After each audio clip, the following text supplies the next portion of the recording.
All right, guys, today we are going to be talking about the news and notes and, of course, the most anticipated episode of the year, our Champions episode, where Johnny and I plant our flags into these specific players that are going to carry us through this fantasy football season. Guys, don't forget to subscribe, follow, like, share, comment on every social media platform out there, being YouTube, Facebook, Instagram, Twitter/X, and now we're TikTokers, baby. Get ready. We're diving in.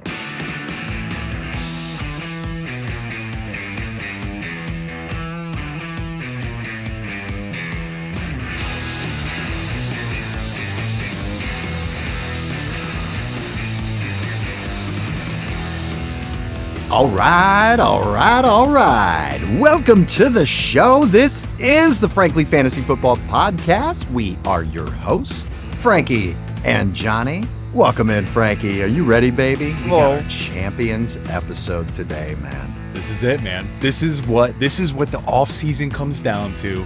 One last episode before we get crazy, John, before the games start. And I'll tell you what, man, I'm ready to kick your ass. I'm ready to kick your ass with my champions going up against yours.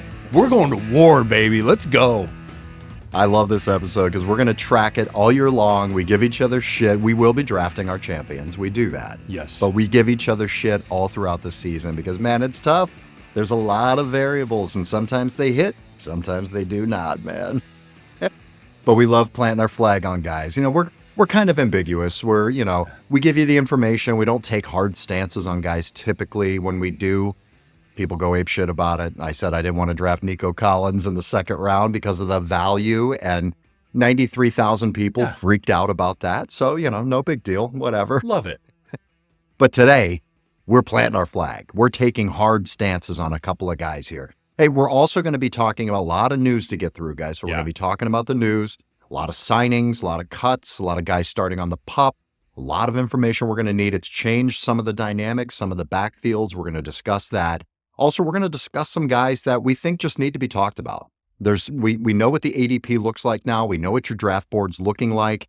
And there's some guys on there that I think are too low. I think they're going to return a ton of value. We want to touch on a few of those guys. There's also some guys I'm not touching. I wouldn't touch with your dick, Frank. Ooh, so that's saying something. Let me tell you. It is saying something, yeah. Oh, yeah.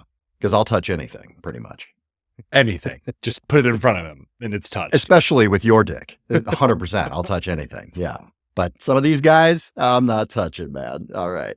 Before we get into the news, guys, we've got some really exciting news. We've got a sponsor here, guys. We've got an opportunity with a partnership that's going to help our audience and it's going to help our channel as well. But really exciting news. We're thrilled to announce our partnership with BetStamp and Sign-Up Expert. So it's opening up an incredible opportunity for the Frankly family, for you guys to join some of our favorite sports books and get the best odds and new user offers. Guys, you got to take advantage of these new user offers. They're fantastic. So even if you have an existing sports book, sign up with a new one under signupexpert.com/frankly, and you can take advantage of these offers. You can look for selected sports books tailored to your region, each with unique offerings. Take advantage of them, guys. If you're ready to take your sports betting to the next level and show some love for the Frankly Fantasy channel and the podcast, guys, please sign up for your next sports book through the Sign Up Expert link. You can find the links in the description. You can also find them in the descriptions on our social media pages, but go to signupexpert.com/frankly. All right, let's get into the news, baby.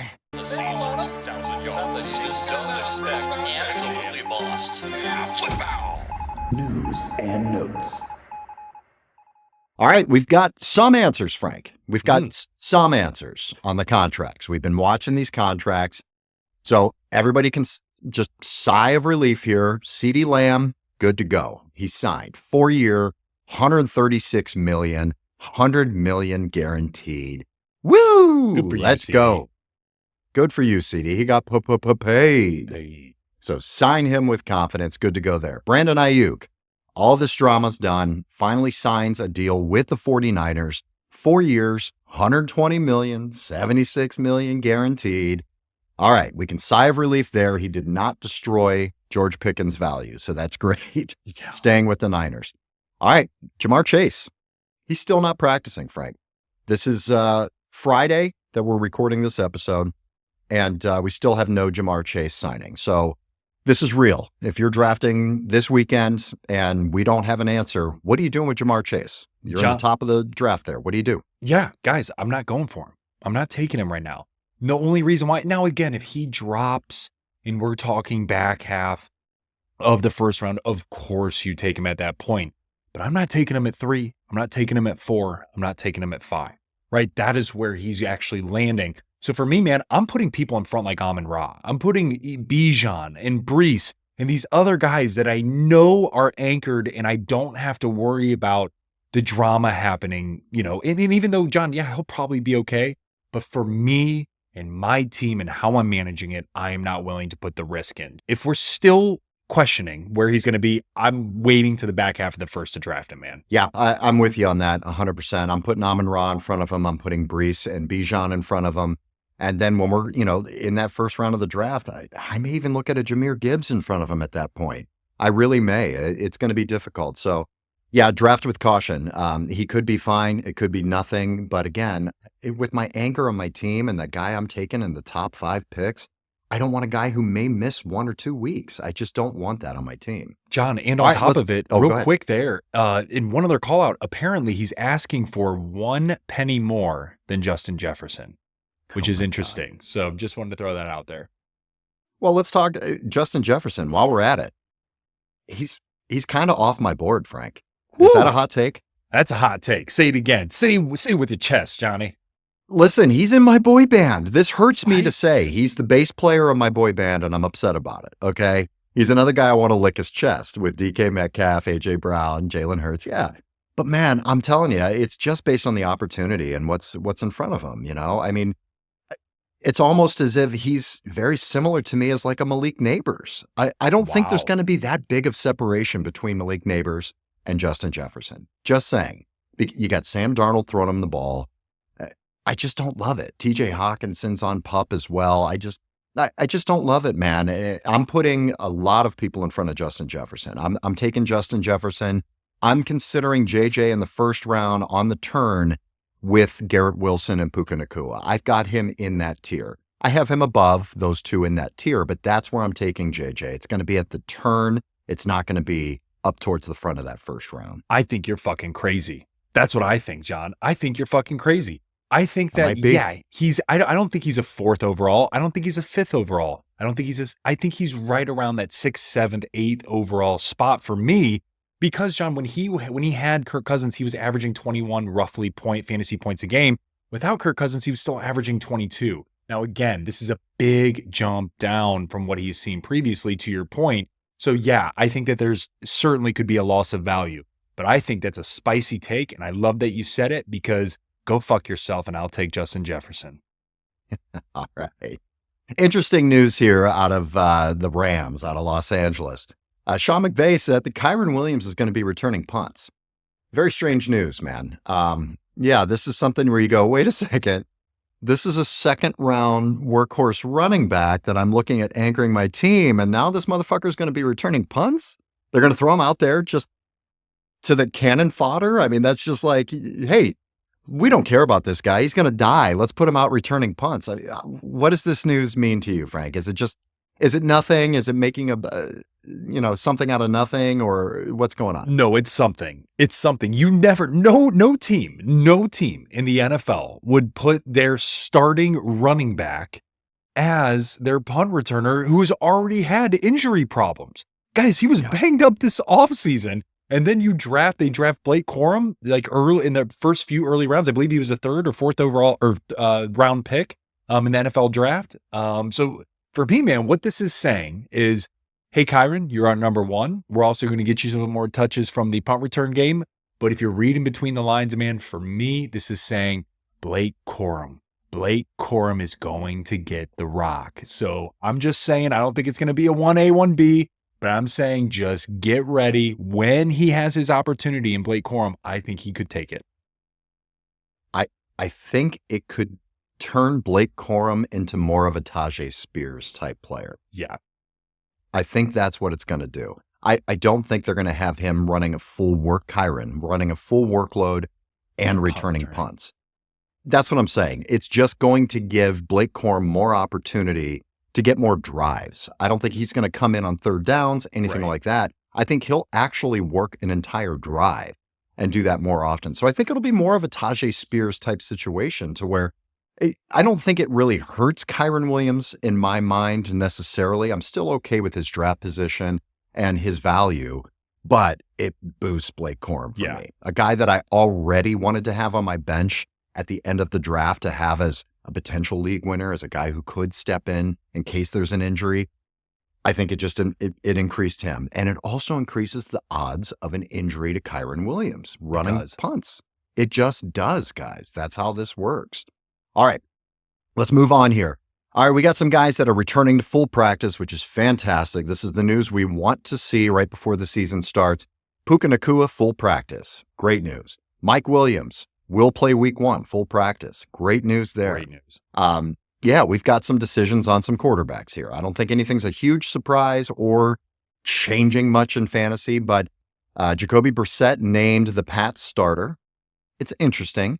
They were talking a lot about Drake May. I think really what they're doing with Brissette is I don't think they want to throw Drake May out there to just get killed with a bad team. Probably not going to move the ball a whole lot. I think they wanted to be kinder to Drake May and start the guy with a little more leadership, a guy with some experience out there with Jacobi Brissette. I will say not a lot of guys I'm interested on with this Pats team. If you get Ramondre, if he falls, he's going to have volume. I don't know how efficient he's going to be with that volume, but I don't hate him if he falls to you. But what this does, I am warming up to Ja'Lynn Polk. Mm-hmm. He's the rookie receiver drafted by the Pats. Looks really good in the preseason, looked really good in camp. And it's a flyer pick. We talked about him in our Flyers episode. He's one of those guys you can take as your last pick, see if something's there. Because if there's going to be any juice on that team, I think it's going to come from the rookie receiver. Okay, let's keep moving here. We got a few signings. I'm sorry. We got Russell Wilson. We got to talk about Russell Wilson, named QB1. Now, this preseason, I mean, did you learn anything about these quarterbacks at all? The preseason seemed really rough for Russell Wilson. Are you concerned about that, or do you think he's going to be okay in that offense? John, I'll tell you, the thing I learned is that it's a way closer QB competition than what I even initially thought. Like, I think that if Russ actually, he's on a shorter leash than halfway through the year is what I was projecting earlier on when we were talking, John. Yeah, we could see a switch around Thanksgiving, see what happens, give the Steelers a new life. I'm thinking 3 or 4 weeks, bro. If he's not performing at a high level, there could absolutely be that pivotal point to where we're going to rock with Justin Fields and see what happens. So, yeah, I think it's way closer than what everybody anticipated. That's what I think is going to be interesting to see. Yeah, and he didn't give me a lot of confidence. I mean, George Pickens is a guy that I love this year. The fact that Brandon Aiyuk did not go to Pittsburgh and completely destroy George Pickens' value, I love. Mm-hmm. If I can get Pickens as my flex receiver, I am so happy with that. I think he's going to be a touchdown machine. We can actually see him become an alpha. But I'm nervous about Russell Wilson. I'm nervous about the quarterback play. We didn't see them light up the scoreboard at all in the preseason. It was rough. I mean, it looked rough. It didn't show me anything about them. So I've got hesitation there for sure. Also, real hesitation. I was saying before that I would like Russell Wilson if I can wait on quarterback and at a 2 quarterback or a super flex to get him as my super flex. That's changed. Totally. I don't feel that way. I don't. If he'd have lit everything up and looked great, it'd have been a different story, but it might be a slow start for those guys. I think they're going to play defense and run the ball quite a bit early on until they get in the groove. Okay, let's move on here. We've got a couple of irrelevant signings. Samaje Perine signs with the Chiefs, a little bit of depth in the backfield. Dalvin Cook signs with the Cowboys. Definitely murky backfield there. I'm not worried about Dalvin Cook necessarily. I think that's just for some depth. He didn't really do anything on the Jets either when he even was the starter there for a little while. So I'm not really worried about that, but it's very muddy between Rico Dowdle and Zeke Elliott. Somebody's going to emerge. I think there's going to be some value there, but just, monitor that. You're looking at it with your 4th and 5th running back probably. So I'm still okay with drafting one of these guys just to see if you can catch something. All right, we've got some guys out for the season here. Some really interesting news that changes some backfields. Frank, we just did our handcuff episode, and I think we're going to have to add a guy as a top handcuff here. You know, we've had some clarity now with the backups in this backfield. San Francisco, Elijah Mitchell. He's been a backup for CMC for a couple of years now.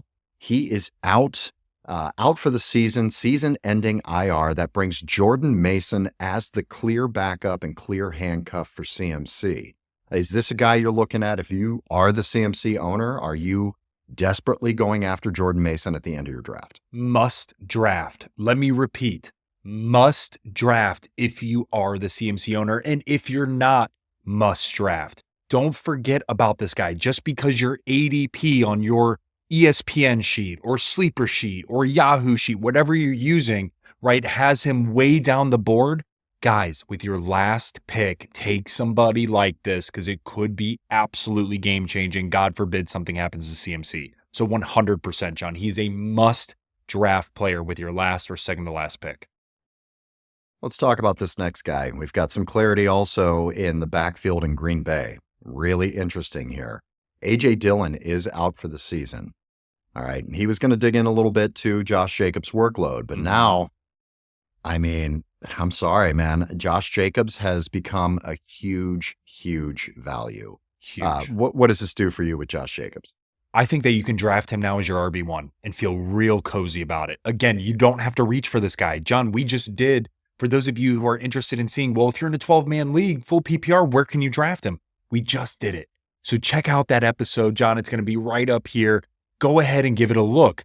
Guys, the interesting thing is I'm the one who drafted him. It was the third round is where you can get him. So if you're getting your RB1 that is going to be a pure workhorse in the third round, knowing you can get two stud receivers, a stud receiver and a top tier QB, this is now a perfect scenario for you to go after this guy because he could return at least a round value next year, knowing that, yeah, he could probably be a second rounder, right, in next round's draft. So for me, man, yes, this definitely changes the tone, or should I say tune for that of drafting Josh Jacobs.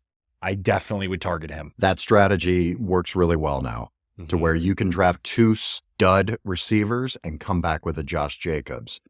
Maybe 2 months ago, I didn't feel that cozy about that. Now I do. Yep. Absolutely. Great strategy there. All right, a couple of guys out on the PUP here. OBJ, Odell Beckham Jr. is going to start off on the PUP. That's a minimum of 4 games to start the season. 2 running backs we know about already. That's not a surprise. Jonathan Brooks, rookie running back for the Carolina Panthers, on the PUP, at least 4 games out. Nick Chubb, running back on the Browns, on the PUP as well. Listen, keep an eye on these guys. We've talked about it in our mock drafts. Everybody gives Frankie shit on YouTube because he drafts Nick Chubb in every mock draft we've done. We'll always do it. And I seem to draft Jonathan Brooks a lot as well. It's a guy that I really like. These are guys you're going to have to wait on. These are guys that could be league winners, though, so pay attention to that. But as you're drafting, you can't just draft willy-nilly. Take these guys that are on the PUP because they are going to be a roster clog.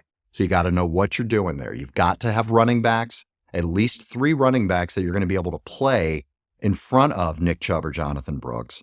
And then you got to watch your bench. You can't clog it up with other guys you're going to wait on. You can't draft Nick Chubb and Jonathan Brooks on your team because you've got 2 stud running backs that are going to be sitting on your bench maybe 5-6 weeks potentially before you can use them. So don't handcuff yourself that way. Don't put yourself in a corner to where you've got you can't play the waiver wire and you can't grab some of these guys. There's always week 1, week 2. There are always somebody who comes out of nowhere that you're going to spend some money on that you end up playing quite a bit, week to week. So watch that with your roster construction.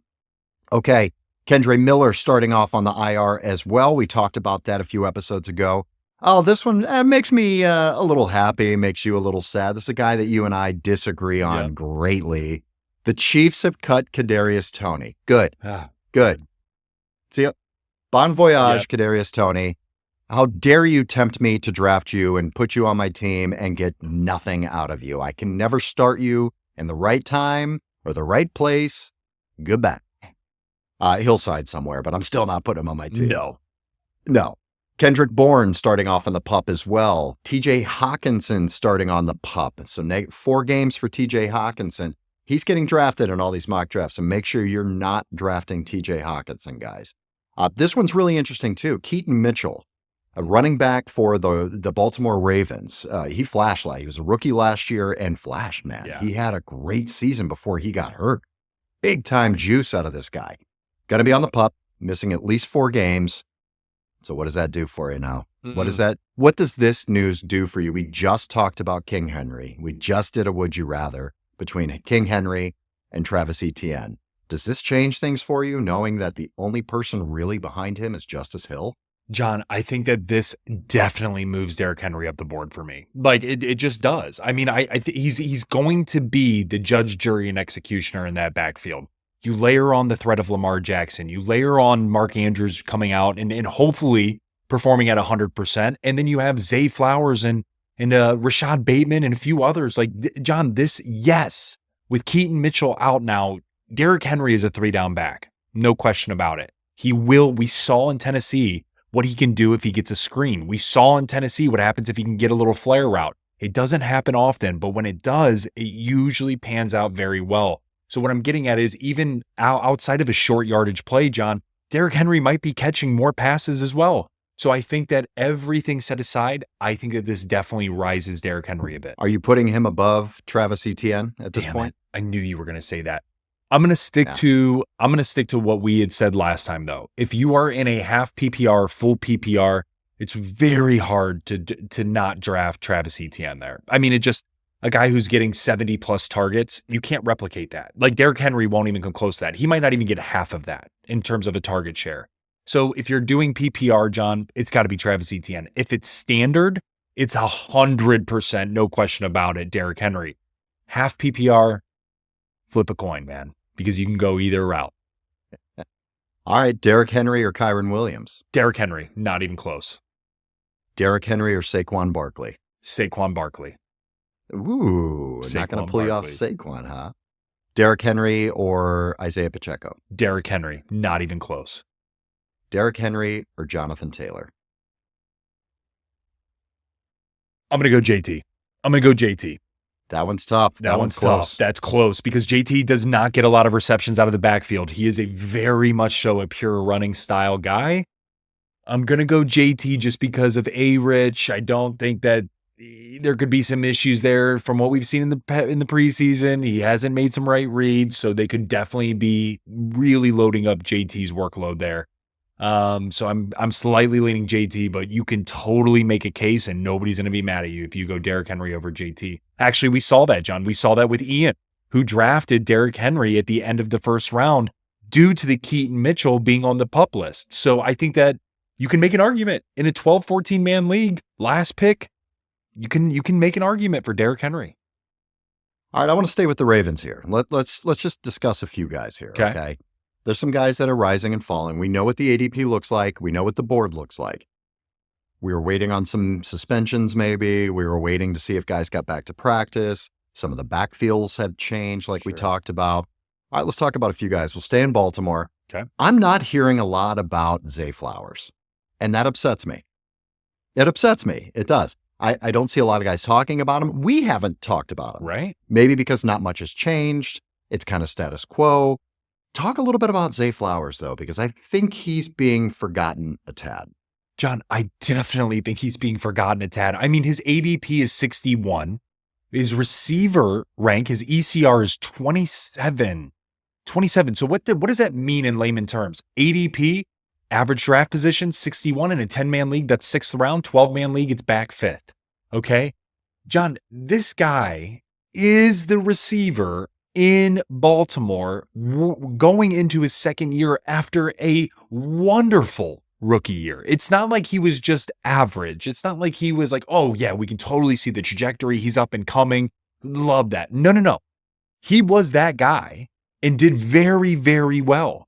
And the other thing is, especially in like Zay Flowers is one of those guys, man, that can be dynamic in every type of league format. What I mean by that is if you're in a standard league where a point per reception isn't a thing, it's okay. Zay Flowers has an incredible average depth of target. In addition to that, we saw that he can have 4 receptions for 100 plus yards and a touchdown. That could be Zay Flowers. So in a standard league, he's fine. In a point per possession league or half PPR league, he's great because he is truly the only guy outside of that of Mark Andrews, in my opinion, in that offense that is going to be even worth a damn catching the ball. So now you have a possession receiver that's going to get even better from his rookie season, man. So now in half PPR, full PPR, he's good. So for me, I actually think, and I'm sorry to the viewers and I'm sorry to the people listening because we did you a disservice because we haven't even talked about him that much. And I think that this is a guy that's being slept on really heavily. Backing up for 1 second, let's just go through a random scenario. Let's just say your middle pick, let's just say you're 7 overall in a 12-man league. You're going to take a receiver there. Maybe it's A.J. Brown, okay? You come back, you go running back or quarterback, you come back and do the opposite of what I just said. So it would be receiver, running back, quarterback in some fashion. Those are for your first 3 rounds. You're probably going to go another running back. So there's round 4. You might select a tight end, round 5. Now you're sitting there around 6 and you're wondering and deciding between who is going to be your receiver 2. John, I am completely fine if Zay Flowers is actually my receiver 2 in that situation. Or if you load up on receivers, and then you were able to hit a running back to be your anchor, maybe a hero RB strategy, even better if you can get Zay Flowers as your flex. If you can get Zay Flowers as a flex piece, man, sail off into the sunset and enjoy the show because you're going to get one. My personal perspective, but I really am high on Zay Flowers. I am too. I think he's too low, man. He's below T. Higgins, Stephon Diggs, Amari Cooper, Devonta Smith. I'm taking him above all of those guys. I am.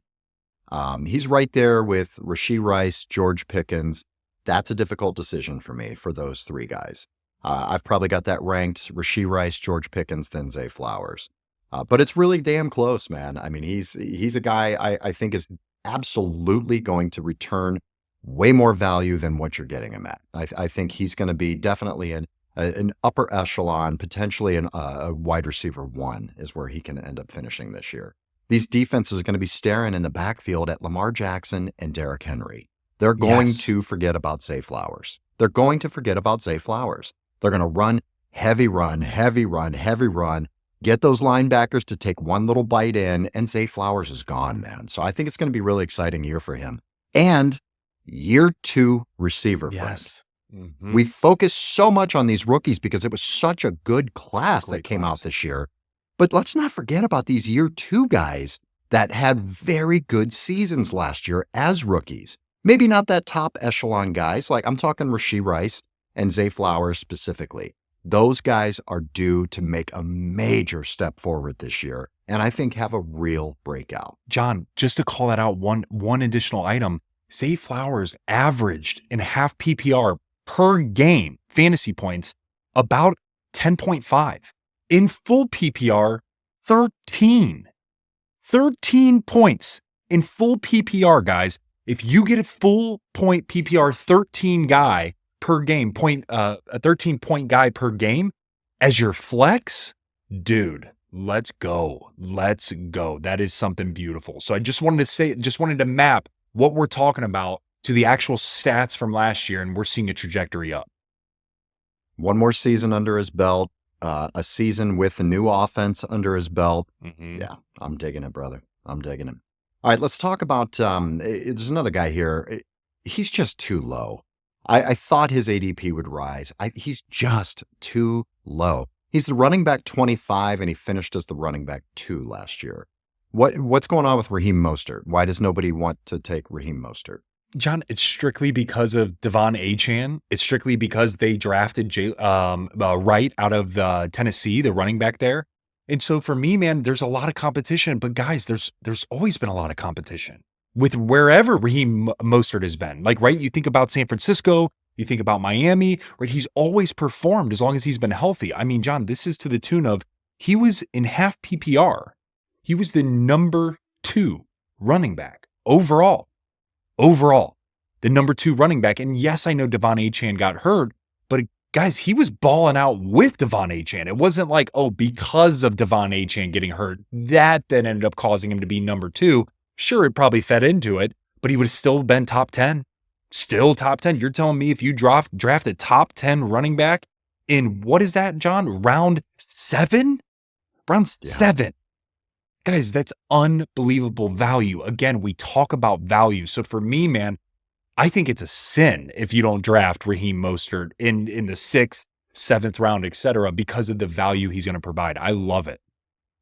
Yeah, I mean, I'm not expecting him to do what he did last year, right? For fuck's sake. He had 21 touchdowns. It's insane. 21 touchdowns, 18 rushing touchdowns, and 3 receiving touchdowns. I'm not expecting that. That's absurd. He had 1, 2, 3, 4, 5, 6 games with multiple touchdowns, 2 or 3 touchdowns in a game. I'm not expecting that, guys. That's insane. But, I mean, come on. To be running back 25, that is not going to be a heavy lift for Raheem Mostert for what he's done. He's going to return value, guys. If you draft heavy on receivers and you're light, you're playing that running back 2 game where you have to wait until round 7, 8, 9 to grab your RB2s, perfect place. We've seen it with mock drafts where guys have done that. They went crazy on receiver and just dominated. They dominated that receiver position for anybody they're going to play against. And then you can come back and get a guy like a Raheem Mostert to settle your team. It's beautiful, yeah. So he's being just drafted way too low. Here's another guy, Frank, I want to talk about. I think he's being drafted too low, too. I think people have a bad taste in his mouth from injury, from missing time, from bringing Puka Nacua coming on, really just took the spotlight. But I think motherfuckers have forgotten about Cooper Kupp. They forgot about Cooper Kupp, man. I don't know why everybody's terrified of him. But barring injury, why is he being drafted where he's drafted? John, I don't know. I got to be real. It's got to be because Puka. It's got to be because there may be some uncertainty with Matt Stafford. I don't know. Outside of it has to be just due to injury. Because guys, if you're telling me that you can get Cooper Kupp in the 3rd or 4th round, like I get it. Like his ADP is 33, receiver 17. But when I've been doing mock drafts, John, when we're doing them, when I'm doing them by myself and things like that, he's definitely going round 4 on average, even in a 12-man league, even though his ADP is 33. Like, dude, I don't understand it because he could end up being your 3rd receiver or your 2nd receiver. And here's what's interesting, man. Kupp missed the first 4 games of the season last year, right, with a hamstring injury, and then sat out week 18 after the Rams clinched the playoff spot. But in between, his numbers equated on a 17-game pace, in between games 5 then to 17, John, it was insane. He was on pace for 84 catches, over 1,000 yards, and 7 touchdowns. Like, and I get that that's a major turn down from when he won the Triple Crown, right, in terms of yards, touchdowns, catches, etc. But, I mean, dude, to get this guy as your receiver 3 or 2 potentially, I mean, and he's healthy, like, fire it up and trust the process. Like, you don't go into a season, guys, and I get it. If he was going 1st round, I'm with you. Like, stay away. It's too much risk there. But to be our receiver 2 or 3, dude, I'm taking that all day and twice on Sunday, baby. Like, load me up with some Cooper Kupp, man. I think it's going to be an absolute awesome thing when we get to see live time a healthy Puka, a healthy Matt Stafford, and a healthy Cooper Kupp. I think it's going to be beautiful. I don't see anything under 1,000 yards. I don't see anything under 80 receptions. I don't even see anything under 5 touchdowns. So what are you waiting for? Take the risk and put the guy on your team.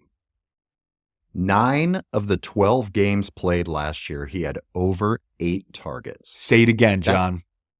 9 of the 12 games he played last year, he had over 8 targets. Amazing. It's beautiful. That's what you want, man. I'm telling you, Cooper Kupp, again, he has to stay healthy. But you can't go into a draft saying, well, this guy seems to get hurt a lot. That's every NFL player is in every position to be hurt at any time. You can't say somebody, the injury-prone status is bullshit. It's just feelings, it's emotions. You got to separate that stuff. This guy's being underdrafted. He could absolutely be a top 5, top 10 receiver. Top 10, I think, is a piece of cake. I think that's written in stone. But top 5, we've seen it. When you go to draft the past couple of years, Cooper Kupp was the number 1 guy. That didn't go away, guys. That didn't go away. It's going to tamper down a bit, obviously, with age and with the rise of Puka. But I think that's going to help him, man. If he can continue what he did last year and play a full season, he's going to be a top 5 guy. All right. Taysom Hill. Okay, this has to be done. This is a fantasy football podcast. We can't ignore this. Taysom Hill is interesting, man. Okay, he's the backup quarterback. He's the backup tight end. He's the backup running back. He's the backup trainer. He's the backup tax consultant. Yeah. He's the back. This sumbitch does it all, man. I mean, really, I can't even believe I'm saying this, but Taysom Hill is worth taking at the end of the draft. You don't have to roll him out there. If you've got a bigger bench, if you've got a small bench, 4 or 5 guys, okay, maybe not. You're going to need some talent to back up your guys there. But if you've got a deeper bench, I think you have to pick up Taysom Hill, man. I think he's going to get some play. A lot of coach talk about him. This is a new coach, Dennis Allen, for the Saints. He's talking him up a lot, man. And if this guy could be a backup quarterback, running back like he did every year, he does it for a few games. If he can do that for you and you can plug him in as tight end, if you waited and punted on tight end, why the fuck not, right? Dude, I love it. Dennis Allen last year liked Taysom Hill, John. And this year, he's coming out and saying he's going to be a huge red zone threat. That is not my words. That is the coach's words. And when you're talking about a Swiss Army knife, like arguably like we have never seen in the NFL, I don't know if I've ever seen a guy that can literally go and play quarterback at a decently high level. And then you have the ability to go line up at tight end and fucking block some of these defensive ends that are twice his size, and then line up in the backfield, whether you're a fullback or a running back, and you're pounding it in the end zone. And John, there were jokes going around that they were looking at him as safety. I mean, dude, like, and again, I get that that's in a joking manner, but it's kind of like, yeah, you could see it, right? Like it's crazy. So to me, I'm all over Taysom Hill. I will be drafting him if I decide to wait on tight end, because what do you guys have to lose? Do you think that there's going to be a massive fall off from a Cole Kmet or from a Pat Freiermuth or some of these guys compared to Taysom Hill? You really believe that there's going to be that much of a value difference? Fuck no, there's not, man. Taysom Hill, if anything, is more valuable because they can use him in so many different facets, and Kendre Miller is out. And so that means that the only backup basically that's worth a damn is Jamal Williams, which we've seen. Yeah, he's good, but it's definitely Kamara. But man, around the goal line, they will put in Taysom Hill at quarterback and do sweeps. They'll put him in at running back, tight end, so on and so forth. So for me, dude, I think that as long as your league is set up to be able to input him as a tight end, draft his ass. If he's only as a quarterback, don't even worry about it. So make sure you know that the settings in your league are actually qualifying Taysom Hill as a tight end. Last guy I want to talk about here is Rashee Rice, wide receiver for the Kansas City Chiefs. Listen, I talked about it on the last, I took him in the last mock draft we did. We talked about it briefly, but I think it deserves to be talked about, man. His ADP has not moved, and it should have. Once it came out and we realized he was sitting on a suspension. He's going to be suspended, whether it's later in the year, doesn't seem like it, or probably in the offseason of next year is probably when we're going to see that. But it doesn't look like that's happening now. Chiefs play on Thursday. Rashee Rice is going to be on the field. He is the number 1 receiver for Patrick Mahomes. We talked about how much we love Patrick Mahomes this year with added weapons and what they've done, how he looks, what he's doing, these fucking behind-the-back passes and shit. But listen, man, we saw Rashee Rice. He was a rookie last year. He had a good year. Took him a little while to develop, but he got into a groove. And at the end of last year, very much an Amon-Ra St. Brown, except the difference was he was in the playoffs. He won the Super Bowl. You know, that's the big difference there. This team's looking at coming back for a three-peat. He's going to be the top receiving option for Patrick Mahomes, and he's a year 2 receiver. Let me tell you something, man. This guy was this close to being my champion today. That's why I want to talk about him right now. He was this close to being my fucking champion. Talk to me about Rashee Rice, though. Do you think he's too low? John, I think he is too low, and here's why. Guys, here is his rankings the last 6 weeks of last season. Receiver 3, receiver 26, receiver 12, receiver 10, receiver 38, and receiver 16. What does that mean, guys? He ended up having 21 points, 10 points, 14 points, 19 points, 9 points, and 16 points in fantasy football per week and a half PPR. John, not once, actually one time in that 6-week stretch did he actually underperform his projected receiver ECR at 28 right now. One time. So guys, what I'm getting at is he's absolutely being drafted too low. Now again, that doesn't mean rush up and reach up for him. Let him fall to you. Don't freak out. And for those that are taking Patrick Mahomes, this is the stack you need. This is the stack I would absolutely be targeting. In that same example, John, when we were talking about you draft a receiver early, then maybe you end up drafting a quarterback and then a running back in that third round. We were talking about Josh Jacobs, right? If that quarterback is Patrick Mahomes for you, damn it, you better be going after Rashee Rice in that third or fifth or sixth round there, because then you can double dip. Then it makes sense. He's your flex receiver at that point in time. You don't even have to worry about him being your receiver too. So that's why, man, I love Rashee Rice. I'm with you. Knowing his looming suspension is going to be pushed back until potentially December, you can get all sorts of good value for him now and trade his ass in November. Make the other people get all sick and tired or sick and worried about, the suspension and what's going to happen after December 9th and things like that. You can trade him at the highest peak value at that point. There's a lot of positives to drafting Rashee Rice. All right, Frankie, let's do this, man. Let's do this, baby. We've got our champions. You seem to be in good form. Who am I fighting? Does it matter? These are our champions. These are guys that Frankie and I are planting our flag in, and we're saying we love these guys. We have an opportunity for these guys to far surpass their ADPs and to be superstars on your teams. So these are not obvious guys either. Frankie and I like to dig a little deep and take some chances. We're not going to throw out, Breece Hall and fucking Bijan Robinson here. Of course, those guys are going to be awesome. We're talking about some other guys here. So Frankie, I will give you the honors, sir. Who is your first tier 1 champion? Guys, so here we go. My tier 1 champion. I'm calling from the depths of Olympus itself. Hailing from Columbus, Ohio, going to that of the Jets, and being a dominant threat for my tier 1 chosen champion.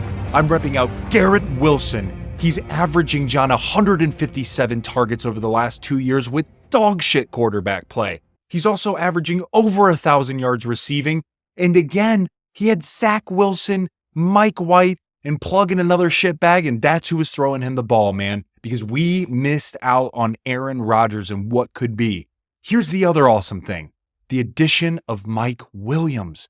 Guys, people are like, hey, that's going to take away target share. Sure, it might lessen targets ever so slightly, but guys, this takes the heat off of him because Mike Williams is a deep threat guy. He's a 50-50 ball guy. So now Garrett Wilson can get much more creative with his routes. And then you layer on a healthy Breece Hall, a healthy Aaron Rodgers, and now you're putting together Garrett Wilson when you're drafting him as an ADP 12. So that means back half of first or early, very early snake back in the second, when his upside here is a top 5 receiver. He could surpass A.J. Brown. He could surpass Justin Jefferson. Shit, man, he could surpass Jamar Chase. That is how good this guy is with a Hall of Fame Hall of Fame quarterback throwing him the ball. We've not gotten to see it yet, and now we're going to be able to see it. So for me, John, I'm planting my flag in Garrett Wilson, and I'm riding with him into the depths of hell. Garrett Wilson, will you be my champion?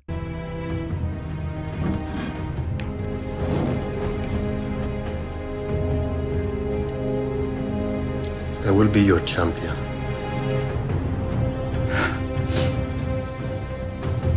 I love the Tyrion Lannister just It's so good. He has the look that he wants to cry, after he says it. I will be your champion. I will be your champion. Makes me so happy. All right, let's get to my tier 1 guy here. Let's hear it, what we John. did, guys, we did tier 1, tier 2, and tier 3 based on ADPs. So these are going to be our tier 1 guys. These are going to be guys you're drafting in the first couple of rounds. My guy, we talked about him a little bit here, man. This was not a difficult one for me at all. My tier 1 champion is Isaiah Pacheco, running back for the Kansas City Chiefs. We just talked a lot about the opportunities with Kansas City, with Patrick Mahomes, Rashee Rice, with Travis Kelce as well. Isaiah Pacheco is the workhorse back for this team. We finally have a workhorse opportunity for a Chiefs running back. I don't think we've seen this since Kareem Hunt, to be perfectly honest with you. You know, it's been a little while, man. Last year, he was the running back 14. He ended 2023 as a running back 14. He's being drafted ECR as running back 11, ADP of about 20. So you can get him second, maybe third round if he drops a little bit.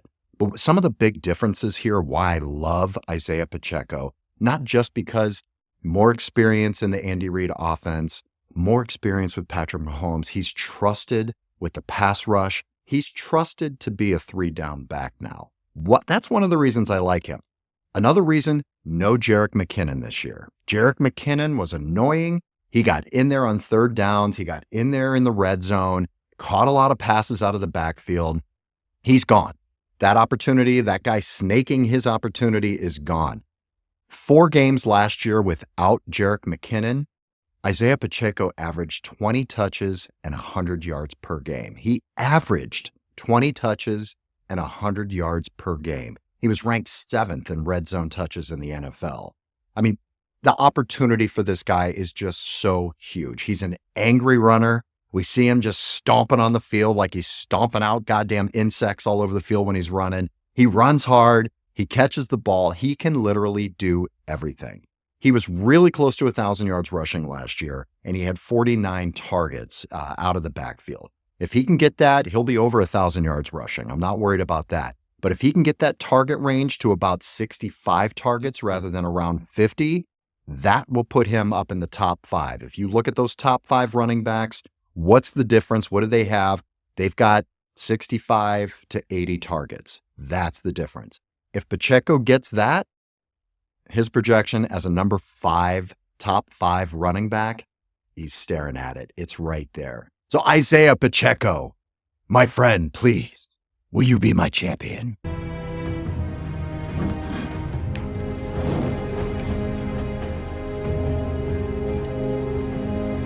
I will be your champion.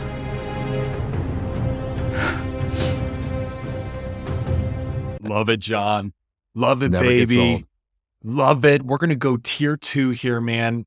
And my tier 2 is none other than hailing from the deep north. We're going to the NFC North. We're going to a quarterback landscape of where his ADP is 76, his ECR is QB10, John, and I'm showing him some love, baby. And who am I talking about? Jordan Love himself. The reason why I'm taking him, guys, as my champion in tier 2 is because over the last 8 starts last year that he had, he averaged 269 passing yards a game. He had 18 touchdowns, 1 interception, and an unbelievable 70.3% completion percentage, and he averaged 6.7 yards an attempt. Holy shit. And that was with Jaden Reed as a rookie, Dontavian Wicks as a rookie, Romeo Doubs, Christian Watson being super young, right? And Luke Musgrave as a rookie. All of them were under 2 years in the league, 2 to 3 years in the league. And so the upside is unbelievable, man. So the other interesting call out is his strength of schedule. John, the reason this is important is because it's roughly in the middle at about 19 out of 32 teams. And so what that tells me is they're not playing a lot of top tier defenses consistently. So there's a lot of opportunity for him to capitalize on this. So for me, man, I'm all about Jordan Love, getting him in that 8th round, QB10, sky is the limit. Jordan Love, will you be my tier 2 champion?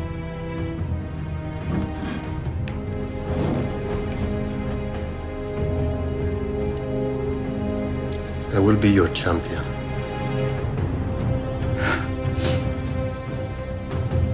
Okay, my next champion. This guy I am so excited about, Frankie. I can't even begin to tell you. We've talked about this guy a lot already on our rookie review. We've got a video, boom, poster right there. But guys, I won't go into too much detail, but I've got to talk a little bit about my man. This guy, I have a feeling he's going to be the newest addition into Johnny's boy band, okay, along with DK and A.J. Brown, Justin Jefferson. Yeah, man. I'm talking about Malik Nabers, wide receiver, rookie wide receiver for the New York Football Giants. Listen, man, I'm super excited about this guy, okay? This is the first alpha that the New York Giants have had at receiver since Odell Beckham Jr. I mean, really, yeah. And actually, it's a very similar type comp, too. I mean, this guy is a touchdown machine. He lines up all over the field. He can literally do everything. So right now, he's ADP of 48, so he's going 4th, 5th round. I love where he's going right now. ECR, he's the 23rd wide receiver off the board. I love this. Listen, you can draft this guy. If you go a little running back heavy, you can draft him as your wide receiver 2.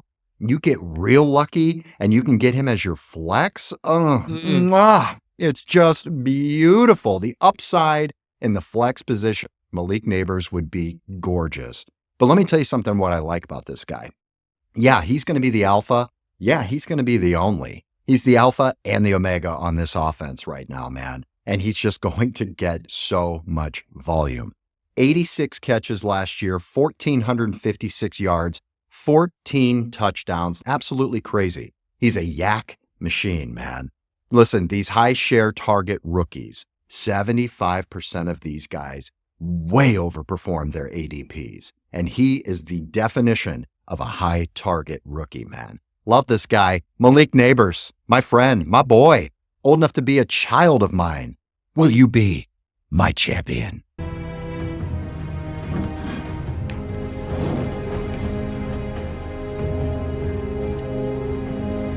I will be your champion.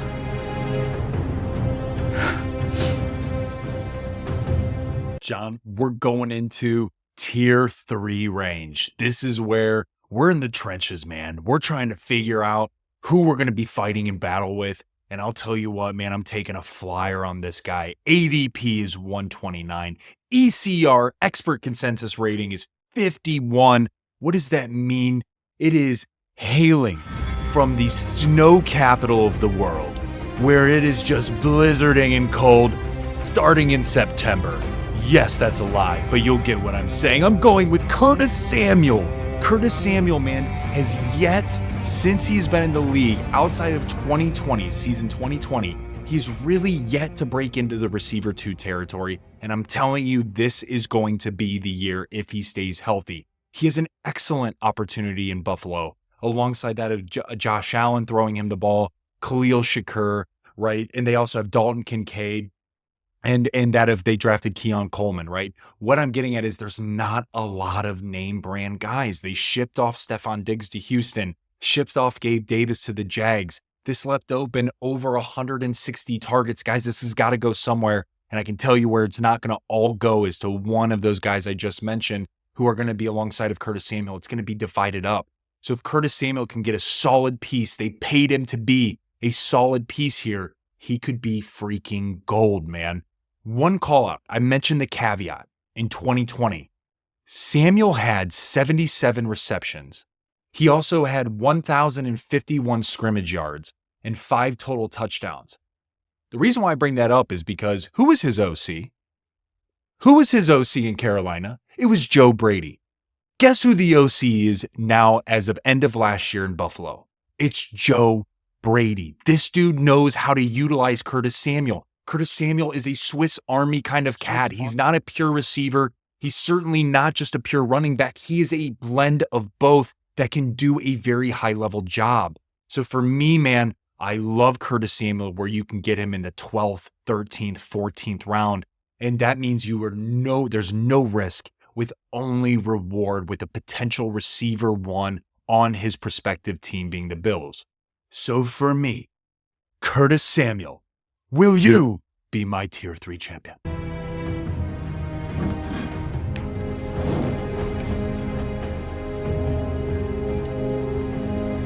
I will be your champion.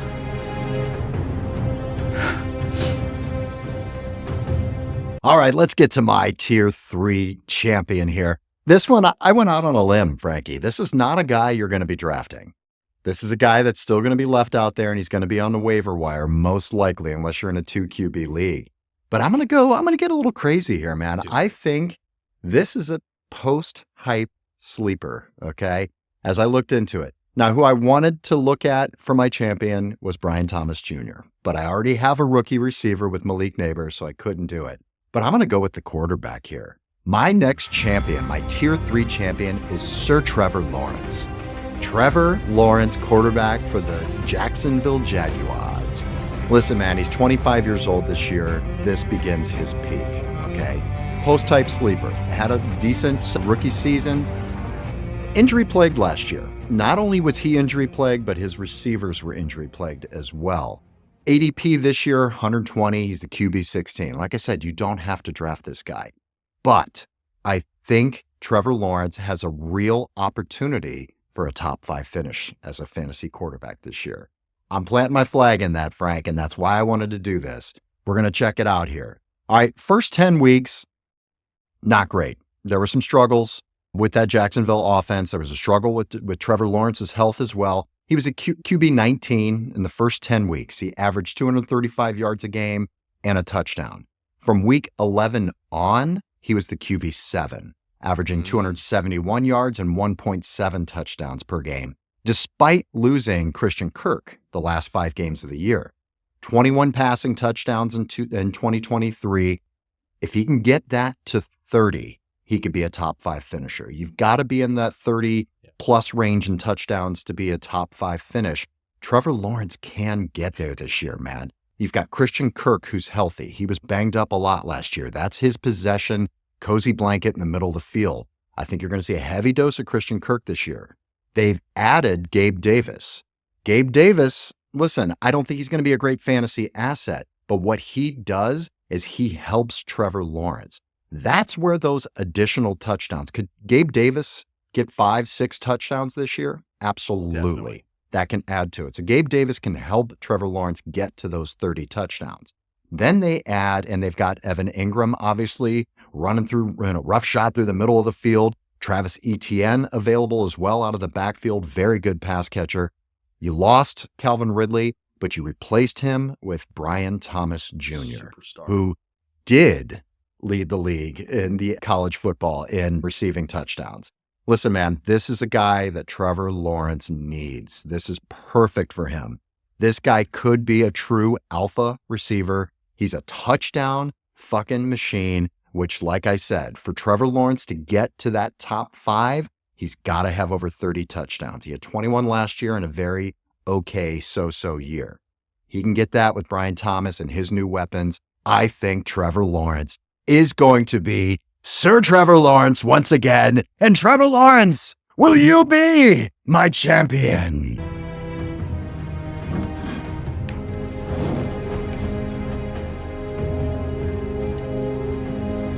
I will be your champion.